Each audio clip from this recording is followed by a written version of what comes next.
Hey, this is Adam. And this is Joe. Thanks for downloading our podcast, the Adam and Joe XFM podcast. We're coming to you this week from an underground train, a London Underground train on the Northern Line. We've just left Kennington Station. We thought we'd record our intro link on this train just to give it a bit of colour, excitement and drama.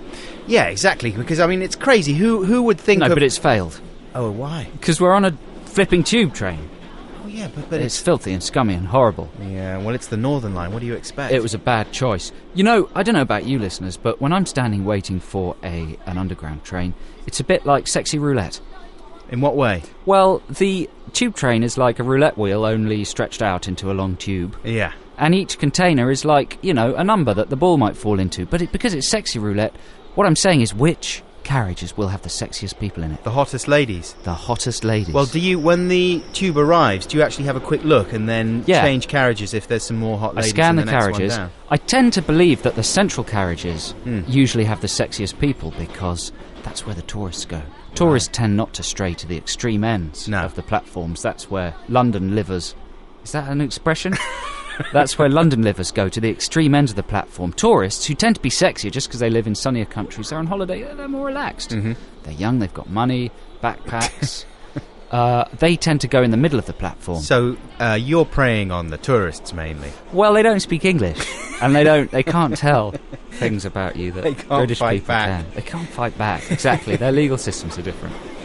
The possibility of extradition is much smaller. Well, we've got on kind of a bad carriage then. This is an unsexy carriage. There's an old sandwich wrapper. There's a bloke over there eating KFC. There's a man with his headphones on so loud it sounds like he's, I don't know, listening to a band that just play 1,000 cymbals and nothing else. Let's just have a quick listen to this guy. It's outrageous. Are you going to say anything? No, his own punishment is listening to that crap. Why, shouldn't we make some faces at him or something, or just sort of... have you never done that before? Have you never just said to someone, can you turn it down? No, I'd get stabbed. You'd get stabbed, wouldn't you? No one wants to intervene on the Underground. It's the most dangerous transportation system in the world. If something goes wrong, you are trapped. You are trapped. We'll have a bit of podcast, then maybe we should deal with it after that. Yeah, okay. We'll be back shortly. But here's the text competition, right? Now, this text competition is about killing. It's sort of unpleasant. It's about murder. Yeah. But not of people or anything that would be illegal. We don't want you texting in about the people you've killed. No. We don't want to get into that. Keep that to yourself. Yeah, it's a legal minefield. I'm talking about legal murder. For instance, snail killing. Right. Going into the garden late at night, wearing a pair of socks, treading on a snail. Oy. That's the most horrible thing you can do in the world. Or even barefoot. You must have done that. Barefoot's even worse, but there's something about a sock because the snail, flesh goes into the sock and you've got a little wet patch of death on the heel of your sock. Death patch. But, you tread on the snail, the crunching sound, the fact that it's not fully dead. No, it's like a man with a greenhouse on his back, and you've shattered the greenhouse and big shards of glass are slicing into his body. It's like a Dario Argento film. Oh. And what can you do? Well, Cry for the snail? You could kind of treat it like a Jaffa cake, and you could peel the bits of shell. Why would you want to do that? Off the back. I'm not suggesting That's you eat a sort of the Buffalo thing. Bill kind of thing to do. No, but you might be able to save him. That's what I'm saying. I was looking for ideas like, has anybody ever tried to superglue the shell back together? If you hadn't killed the snail underneath fully, you could rescue the snail and then get superglue and try and piece the snail back together, or maybe just get a cotton reel and stick it on the top of the snail and hope it doesn't notice. Maybe I tell you what to do, a Kinder Egg shell. That's a good idea. Get one of those yellow Kinder Egg shells, cut a hole in either end, pop the snail in. It'll be the bell of the snail ball. Oh, Mandy, where do you get that yellow shell? Look at your new shell. It's lovely. Is that a prefab? I trod on a frog. Oh, that's bad. Treading on a frog. But that's really bad, though, isn't it? Because people keep frogs as pets. It was accidental. Again, it was a nighttime thing, and I'd gone out into the garden barefoot on one hot summer night and accidentally squished this frog. But, sorry, all my stories go a bit weird and dark. I don't think I completely got the guy. I just felt a crunching under my foot and immediately went, oh my God! And then I just went into the house in disgust, and the next day it was gone. So I think it must have crawled off. You think it would? Oh, that's disturbing. So listen, this has already got into quite a weird area. Mainly my fault, I have to admit. But how do we judge who wins this competition? Well, I guess we just go for the most moving... We go for the most moving accidental creature death. Right. You know, we're not looking to celebrate this. We're looking to share your pain and the agony of accidentally killing a living thing. I think all living things, however big and small, are God's creatures. Yeah. God created everything that creepeth upon the earth. That's true, he did, didn't he? Proverbs 6. Right? Yeah. So they're all valuable. Absolutely. So yeah, text us in your accidental animal deaths. That sounds interesting, let's talk about it.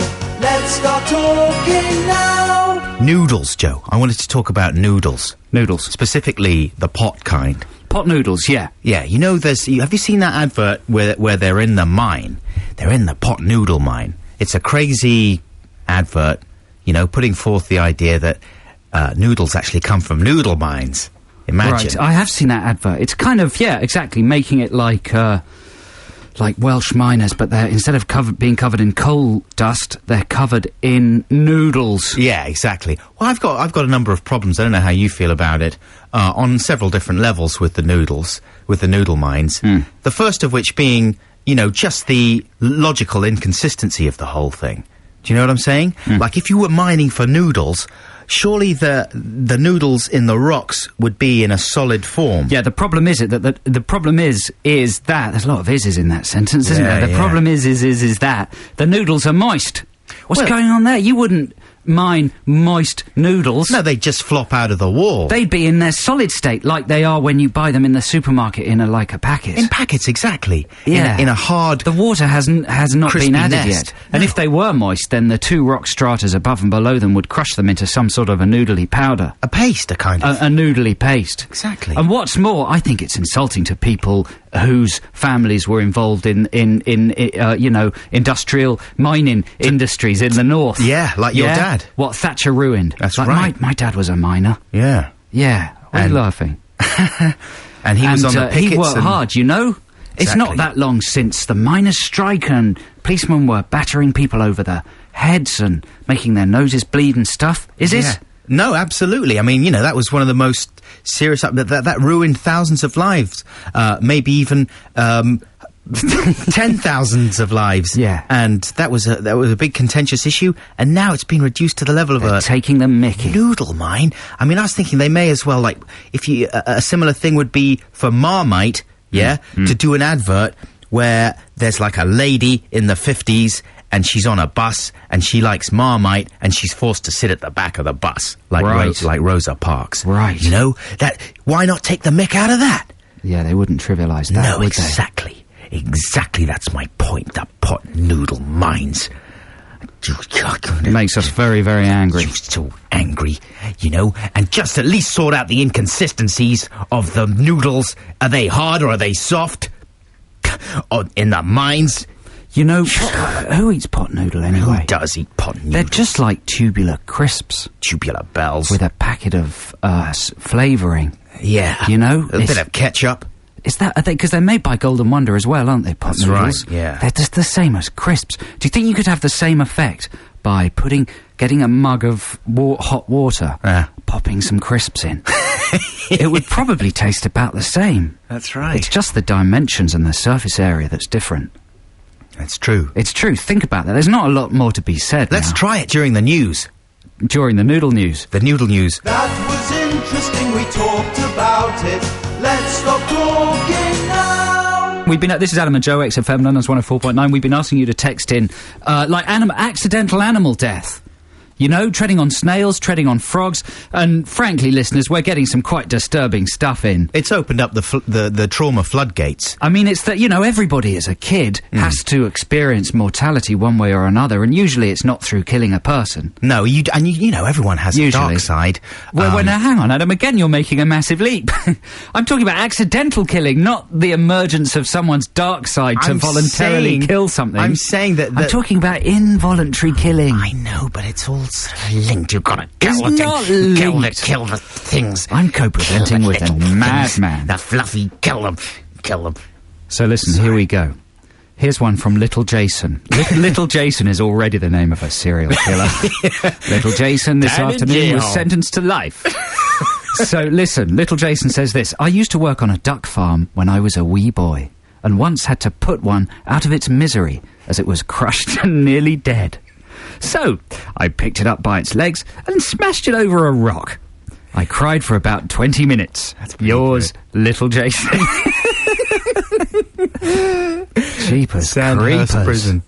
But at least he cried for 20 minutes. Yeah, exactly. Yeah, but the smashing over a rock doesn't really marry with the crying for 20 minutes. No, bit, because he was doing his duty. Same as me with the I had to, I was nothing. Here's another one. I once crushed the class gerbil at school under my knee when I was 9. Crushed it accidentally under the knee. Then, in order not to be caught, put it under a rock to pretend it had fallen under it. How do you fall under a rock? That's what he'd tell the accidentally cops. trip. You'd have to have a wedge-shaped head and fall with quite a lot of velocity to actually land under a rock. You'd have to be on a skateboard heading towards the rock and then fall forward. It's usually the rock that does the falling, isn't it? Yeah, exactly. Yeah, but there we go. He or she was only... Martin in South Norwood. Thanks for that. My cat drank green paint from the shed when we lived in Ireland. I still suspect my parents. No. Says James in Enfield. James, you've got unresolved issues with your parents. Why would they kill your cat by forcing paint down its throat? That's insanity. If your parents are the kind of people who would do that, then there's bigger problems. And why would the cat drink the paint? No, cats talk like that because they can't articulate. They got no lips. Oh dear. It's glossy, yeah. It's glossy. That's what they'd like. The glossiness. Yeah, because they think it was good for their coat. I mean, white paint they might mistake for milk, but green paint, what is it? Avocado soup? Avocado soup. Yeah. I've trod on 3 frogs, twice in bare feet. They make a strange popping noise, and you end up doing that crazy stubbed toe, oh my god, dance. That's right. That's true. Well, that's the worst thing about treading on snails. You tread on one, feel remorse, step backwards, tread on another.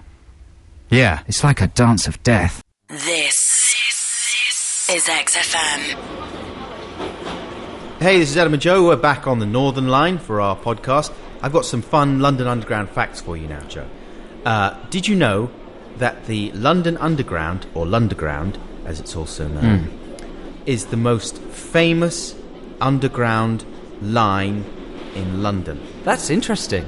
Yeah. Give us another. Hit us with another. Many famous films have been shot on the Underground, including Creep, American Werewolf in London, and Star Wars. Is that really shot on the London Underground? It was shot in between the Elephant and Castle and Borough. Really? They had to close the Northern Line for 8 days. 8 days. Well, they shot that. Are there any, bloopers? Can you spot anything in the film that gives it away? You know, in Tatooine, when they arrive in Tatooine, there's a tube train. Is there? Yeah. Wow. And they had to, that was one of the things he had to go back and fix. You don't see that in the special edition. No. You know, that was only in the original one. He had to paint the whole thing out. Wow. Do you want another fact? Yeah. Another fun fact about the Underground? During the war, many Londoners found shelter in the Underground from the terrorists. I think some people might know that one already. Yeah, but did you know that when they were down in the tunnels, huddled together Yes. for warmth, sheltering from the terrorists, they would sing bad songs to each other, and then they would mug each other. And that's where busking comes from. Really? Yeah. Wow, I'm learning a lot. Well, there you go. That's a few fun facts for you about the London Underground. But we've been asking for your texts for, accidental animal, insect and reptile murder, and the response has been quite disturbingly huge. I don't think we've ever got as many texts for anything we've ever done before. It's a very important, formative part of every young person's life, I think. People are killing animals left, right and centre out there. I think it's better to deal with death on a pet basis than, kill a taxi driver or something, you know what I'm saying? I don't know, man. It's a toss-up. It's a balance. Swings and roundabouts. Carl JJ from Harrow says, I stood on my budgie when I was 7 by accident. I stood on my budgie. How do you do that by accident? Was the budgie asleep on the floor? But I didn't kill it. My mum had to wring its neck to make sure it didn't suffer to make sure it didn't suffer or try and crawl to my bed and peck my eyes out as I slept. Good old mum, keeping you safe at night from zombie budgies. That's the thing you worry about, is the retribution. I was in fear of the frog community for ages after I crushed the frog under my foot. You know what I'm saying? You just think, man, they've got it in for me now, and there's loads of them, and they could easily gang up, and who knows? My dad, when he was just a boy, once threw an unripe quince at his neighbour's cat. Only a dad would throw a quince. Especially an unripe one. Hang on, I've lost it. As neighbour's cat. And the cat was bothering his dog. The idea was to scare the cat off his property, but he accidentally hit it on the head. He quickly buried it. He lied to his neighbours when they came round asking whether he'd seen their moggy. He's always worried that maybe the quince only knocked the cat out and he buried it alive! Well, I was gonna like say. Stephen King's Pet Sematary. That's a nightmare. Lethal quinces. He quickly buried it. Quickly. Shut up! That's From then on, disturbing. he was Poor probably old dad. Yeah. Oh, my God. Quincy, the doctor of death. Quincy, I once ran over a family of weasels. A whole family? They were crossing the road in a line, so I had nowhere to go. I was quite distressed. Toby from Muswell Hill. Toby, you should have killed yourself, mate. Yeah. You should have just pulled the wheel firmly to the left, flipped the car, given your life. What makes you better than a weasel? Well, You're an arrogant man, Toby in Muswell Hill, typical of people who live in Muswell Hill. Muswell. Yes. Muswell. That's not true, Toby. You're a great guy and you deserve to live. Listen, squirrels. weasels. They're weasels, for Weasels, goodness sorry, sake. mate. They're weasels. Well, you're right. Weasel is a word used to describe Exactly. a person with low morals. They're rotters. They just said they live to die. Exactly. Those They welcome weasels. death with open arms, even a whole family. This is a good one from Pete. I ran over a deer in the countryside. I had to finish it off with my bare hands. My wife vomited. The beef and Guinness pie I'd spent all day cooking. Imagine that scene. Strangling the deer. The wife vomiting. Jesus, darling, I'm killing it. That's a proper sort of primeval moment, isn't it? It's like something out of Clan of the Cave Bear. Nightmare. This is XFM. I don't think anyone likes jelly. I love jelly. Do you like jelly? I love jelly. Jelly's maybe what I'm trying to say is I don't like jelly. What have you got against jelly? It's just silly. Joe Cornish It's a is silly calling pudding. jelly silly. Come on, it wobbles. It's got no self-respect. It's It's brilliant. neither a liquid nor a solid. It tastes of nothing. Jelly's an absurd thing for toddlers. Do you know what I used to like No doing adult with should jelly? ever eat jelly. I'm talking to Xanthi now because obviously Joe can't. Can I join get? in. I know what you're going to say. What? You used to get the brick of jelly out the cupboard and eat the solid No, concentrated wrong. brick. And I tried that once, but it was Yeah, horrible. I think everyone did that. It's disgusting. No, I used not to good. get the jelly and I used to kind of smush it around in my mouth until it had returned to its kind of watery form. I know and what you mean. squirt it through my teeth. Can I describe in even greater detail? Yeah. You store some in the right cheek, you compress the right cheek, That's right. shooting it through the gaps in the teeth Exactly into the right. centre of the mouth. Exactly Then right. push it through into the left cheek. Yeah. There should be a swilling. You swill with the jelly until it becomes a liquid. Yeah, yeah. Yeah, well done, Adam. And you did that and you still don't enjoy jelly? Yeah. I've got a blog, Rudy, Spooty, blog, I've got a blog. Here's the address, it's adam-buxton.co.uk, so check it out. So listen, R&B news. You know we like to keep you up to date with the world of R&B here at the Adam and Joe Radio Show. And I've become slightly obsessed with actor and singer Jamie Foxx. He's released this album, and he reckons he's a love machine, and he's released an album full of highly erotic songs. Oof. But they're not explicitly erotic, I'm pleased to say, for a family show. They're sort of metaphorically erotic. Right. Right? And now I'd like to get Adam Buxton to read you some lyrics of the most erotic song on his album. I've just been handed this list of his lyrics. It's called Storm, in brackets, forecasts. Read away, Adam. Got nothing on but my t-shirt and boxers on. Waiting for you to get home. It's been sunny outside all day, baby. I can't wait for it to storm. Wanna feel your raindrops falling down all on me. that thunder from down under surrounding me, coming down hard, pounding me. Let me feel the raindrops falling down all over my love. I want it soaking wet all over the bed. I want the rain to come. I can feel the mist every time we kissed. Just didn't know a downpour like this. There's a flash flood warning. Till we wake up in the morning, there'll be puddles in the bed, the weatherman said. And on it goes. Christmas Day. Puddles in the bed? What woman would want to have Rafty with Jamie Foxx? He's basically, he's got some good... Yeah, right. Either he's incontinent or she's so wasted that she's just weed the bed really badly. It's revolting. That's a nightmare vision of non-sexiness. This is Adam and Joe here on XFM. Time to resolve our text competition, but not before we just give you a couple more of those. XFM, the station with the largest body of murderous listeners in the country. The animal and reptile and insect killing that's going on out there is terrifying. Well, you know, indie music fans, they love killing. They love to kill animals. I swear, we've never got so many texts about anything ever. We've got about 20,000 texts. That's an exaggeration, but not that much of one. What was the one about the girl who was trying to she was trying to trim her hamster's whiskers and she accidentally snipped off its nose? Oh! And it bled to death. Oh! I mean, that is the stuff... That's the stuff of what? Of sexy... Adam Buxton, what? Stop it. No, it's the stuff of nightmares. That's the kind of thing that could scar you for life. Someone's cat used to like eating toothpaste but accidentally ate a tube of thrush cream and died the next day. Someone hoovered up their parakeet and it survived, but it had a bald neck. But listen, here's the winner who's going to win a book of cool. Hugh is on the line. Is he on the line? I am. Hey, Hugh, how are you doing? Fantastic.